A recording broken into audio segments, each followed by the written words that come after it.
Awa, Nakamu, tu sais, aujourd'hui on est le 26 septembre. Oui, et demain on sera le 27. Mais rappelle-toi, le 26 septembre 2002, tu t'en souviens? Si, je me rappelle. Mais je ne veux pas m'en souvenir, c'est le passé. Tu sais, ce qui est passé n'est pas effacé. L'histoire demeure. Il est seulement question de savoir ce qu'on en fait. Et donc, on en fait quoi? On décide de s'en souvenir. De ne laisser aucune place à l'oubli. Je m'en souviens, oui. Le 26 septembre 2002. C'était un jeudi. En fin de semaine. Les gens voulaient seulement se déplacer pour le week-end. Et en plus, ça faisait 1 an que le trajet Dakar-Ziguinchor par la mer était bloqué. Donc c'était un nouveau départ pour éviter la route trop longue et les airs trop coûteux. Un nouveau départ. Ça a pressé tout le monde. Les commerçants avaient maintenant une nouvelle voie pour acheminer leurs produits. Le fret était fixé à 550 tonnes.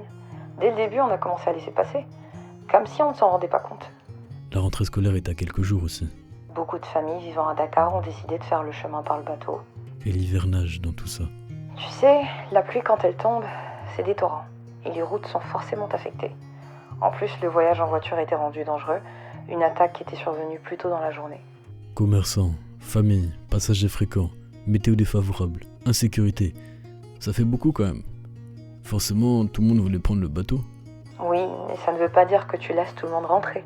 Les gens parleront, mais au moins on ne leur enlèvera pas la capacité de se plaindre le lendemain. Ah, c'est difficile d'empêcher les gens d'entrer aussi. Difficile, mais nécessaire. Pour quelques millions de francs CFA de profit en plus, tu risques la vie des gens. Mais le bateau pouvait accueillir combien de personnes? La capacité était de 552 personnes. Et combien ont été acceptés? Après le départ de Ziguinchor à 13h30 et l'escale à Carabane à 17h, plus du triple si ce n'est le quadruple de la capacité du bateau.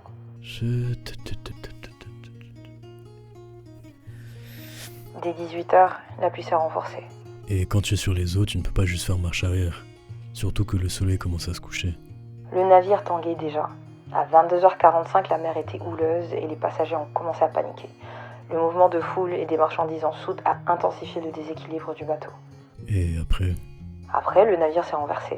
En juste quelques minutes, le Jola est devenu une épave. Pendant des heures, les passagers toujours en vie étaient bloqués sous la carcasse. La marine nationale sénégalaise est arrivée à 18h, presque 24 heures après le drame.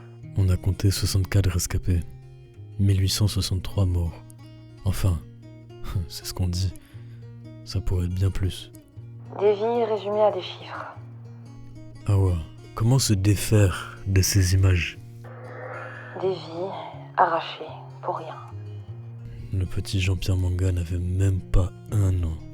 Et quand tu penses aux familles en Casamance qui ne pouvaient se douter qu'ils ne reverraient plus leurs proches, les familles qui attendaient l'arrivée à Dakar, les orphelins, les veuves, les veufs, les parents meurtris, les villages endeuillés, les rescapés qui ont perdu leurs proches et qui ne pourront jamais effacer ce qu'ils ont vu et vécu.